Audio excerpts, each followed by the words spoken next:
Here's how you can create a Facebook pixel. I recommend you log into your personal account first. This will make it easier for you to connect your business account with your personal account and then add yourself as an admin user. So once you're logged in, that's okay. You can safely navigate away from that. Go to business.facebook.com.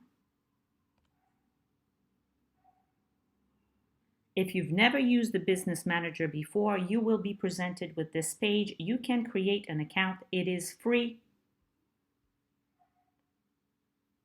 And then within that business account, you will be able to create several pixels, run ads, do various things.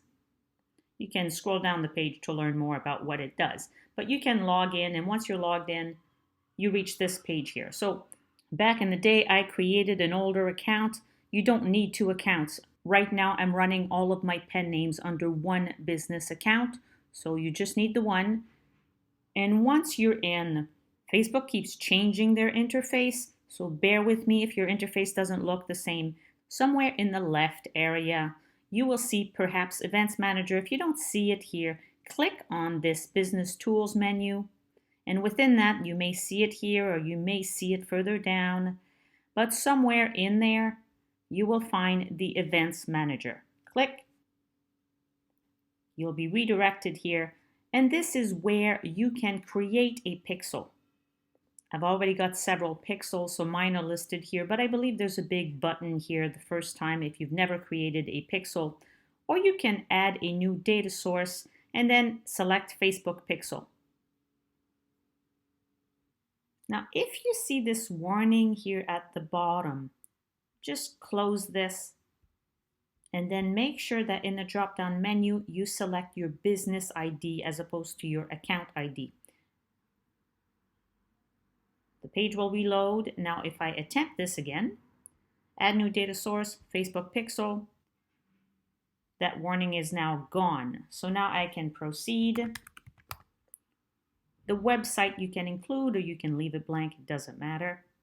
Next, you click continue. If you pay attention in the back, you see your pixel ID. The numbers are listed on the left here below the name that you've given it. But in order to include the entire snippet in our header, let's just click on the middle option here. And then this is the code that we will need to copy and paste into the header. So I'm just going to copy this here by clicking on it. It has been copied to the clipboard. In order to incorporate our Facebook pixel, we will use a free plugin. Log into the back end of your site, go to Plugins, Add New, and you will want to look for Head and Footer. This is the plugin here. It's called Head, Footer, and Post Injections. I've already got it installed. If you don't, just click Install Now and then wait for that to install. The button will change into Activate. Click Activate.